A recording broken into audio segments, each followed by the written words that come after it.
Well, hello. Welcome to the studio and the workbench. Today, I'm changing the strings on this lovely Ibanez musician bass from 1979. It's very nice. Take off the old strings first, which on this bass is very nice and simple because the slots. He says nice and simple. Famous last words. Oh dear. I was going to say it's really easy and simple because it's, as you can see in the slots, they're top loading, so I don't actually have to pull the whole string through. But it seems that the ball end has got stuck. Oh, there we go. Very good. Very good. Get rid of that. The strings I had on it before were very light rotor sound strings, but they've been on it for 6 years. 6 years at least. So it's probably time for a change. I mean, they were sounding pretty good, but recently they just don't seem to hold their tuning in any way. So yeah, time for a change. Although I am changing them for strings that are also pretty old, but I'll talk more about them in a minute. So yeah, very light gauge strings. It gave me some really nice Stanley Clarke kind of almost tenor bass kind of tones coming out of this thing. Very nice indeed. Obviously very bendy as well, so you can do all that kind of Mark King stuff. So yeah, right, so strings off, very nice. This is filthy, actually. Oh dear. They do say the funk is in the filth, so a filthy fingerboard, more funky? Maybe. We'll just go ahead and whack some lemon oil on there. Let's pop this on here.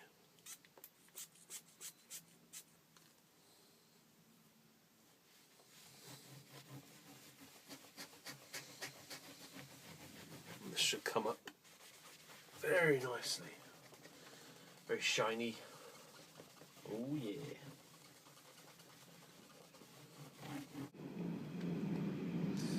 The other strings, the new strings, are... sound effect there. Are gold plated. Check that out. But these are quite old.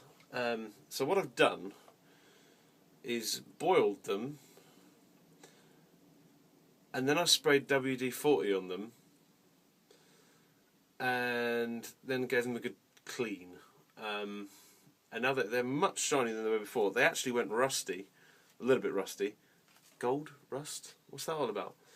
But there you go. Now they look pretty good, and we're going to see if they come up good on the Ibanez. Whoa. Okay, now the action is really high, because I kind of had to set it quite high on the lower gauge strings, because probably because they're old as well and stretched and all this stuff. They were really rattling against the higher frets, and I dig in when I play, so I kind of need a high action anyway, and that's quite comfortable for me. So that sounds okay. I just want to plug this in, really. Oh wow! Woo! Yeah.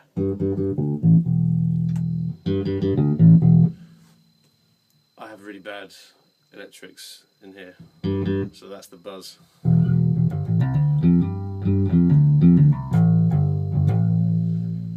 man, that's wicked.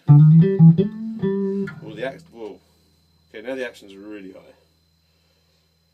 I'm gonna lower those saddles a bit.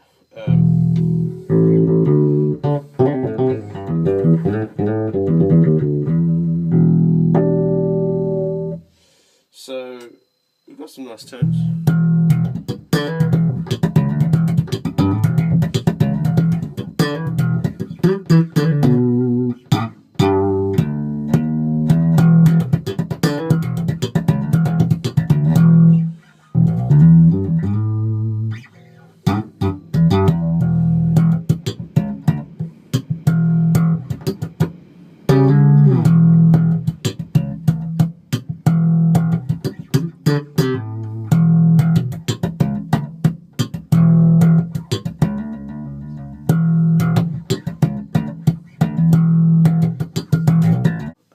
So what I'll probably do now is lower the strings because they are very high, as you can see.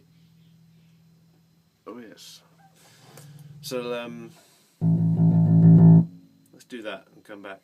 I've now lowered the strings. It's much better, and it just sounds killer.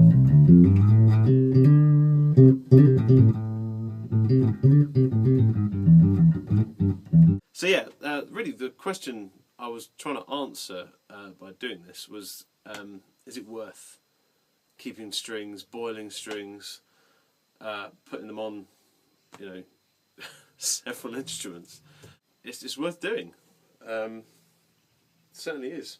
And this is all passive, by the way. The active circuit died, totally gone, preamp's dead.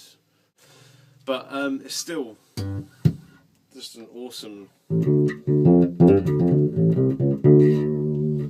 bass. You can get loads of sounds from all the different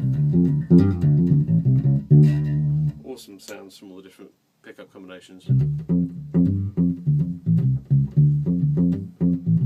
So there you go. Changing old strings for old strings. See you next time.